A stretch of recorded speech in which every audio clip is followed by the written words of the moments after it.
Sa Quran, ang mga letra ay nababago kapag nadikit-dikit na. Ito yung 5 kambal na yan, ganyan, lahat ng mga ganyan, 1, 2, 3, 4, 5. Dito mo makikita ang mga letrang nun, ta, pa, ya, at saka ba. Simple lang yan. Ang papansinin mo lang, basta hindi lang siya bilog, ay kahit anong sign, kahit ganyan pa yan, basta may tulok, ang papansinin mo lang yung tulok niya. Kapag isang tulok sa taas, nun. Kapag dalawa, sa. Next, itong letrang fa, o di kaya ay qaf, ang papansinin mo lang, basta may bilog, basta bilog na is dalawang tuldok na mayroon ganyan, kahit ganyan pa yan, basta makaganyan lang, mayroon lang ganyan, yan ay kapag isang tuldok ay fa, yan. Kapag dalawang tuldok, qaf. Iba yung ganyan lang na bilog na may tuldok, yan ay ta marbuta, pero sa last lang nalalagay. Na yan siya, yan. Bali, ganyan yung pala, ito ay binibigyan lang kita ng konting idea. Ganyan, yan ay fa. Bali, yung mga lahat naman na ganitong, yung tatlong kambal na yan, ganyan. Jim, ha, kho, ay sa Quran ay kapag sa unahan ay pwede mo makita na parang ganyan ba? Parang ganyan. Ang papansinin mo lang kapag may tulok yan ay jim. Kapag dito yung tulok niya ay kha, ipapakita ko rin sa Quran mamaya. Kapag sa center sila nalalagay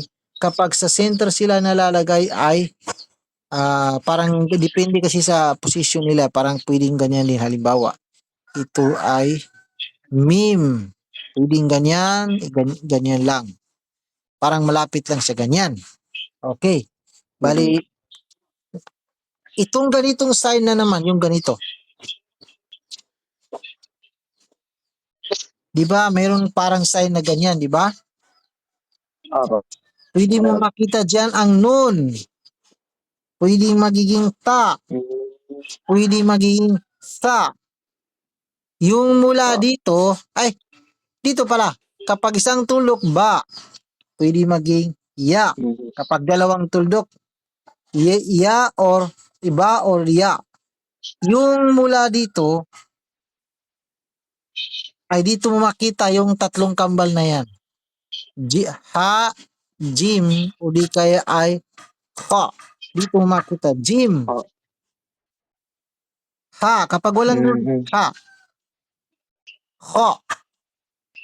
Okay. Yung dito mo naman sa sumunod sa kanya ay depende yan pa iba-iba. Halimbawa, ra. Pwede maging ra. Depende na yan. Yung point lang yung dito lang. Yung ganyan lang at saka ganyan. Halimbawa, nahno. Nahno. Nun. Ito ay ha. Ito ay nun. Yan ay nahno. Yan. Diba? Sa Quran, palagi mo makikita ang nahno na ganito yung style ng pagkakasulat. Pero minsan mo lang makita na ganyan ang style niya. Pwedeng ganyan, pwedeng ganyan. Yan. Pwede mo makita ang nahno na ganyan, pero minsan lang sa Quran. Kadalasan talaga ganyan. At para masanay ka sumulat, makikilala mo yung letra, ang gagawin mo, yung pinapanood mo yung mga video ko na nakikita mo nagsusulat ako ay ipagaya mo talaga sa kamay mo. Yung ginagawa ng kamay ko. Kasi kung panoorin mo lang, pwede mo masasabi na madali lang. Pero pag ipapagawa mo sa kamay mo ay mahirap. Ganon. Next, yung itong dalawang kambal na ito na ain.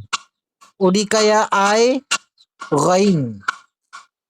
Kapag sa unahan, pwede makita na ganyan. Kapag may tuldok, ghain. Kapag wala, ay ain. Bawa, alaykum. Ain, lam, ya.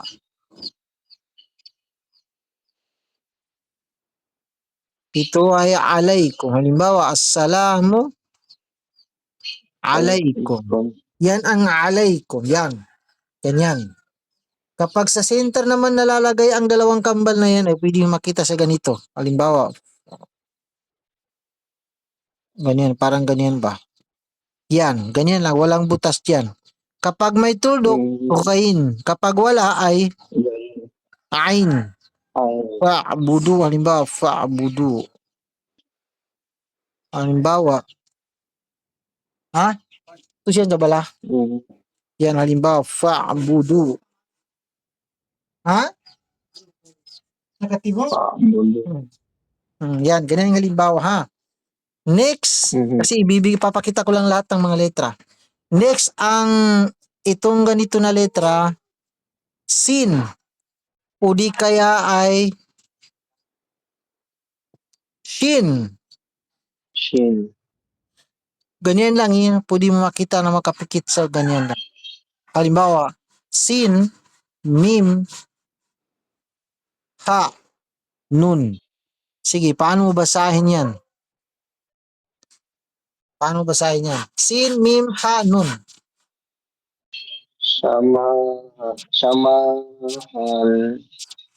Samahan. Ito ay nun, letra N. Letra N.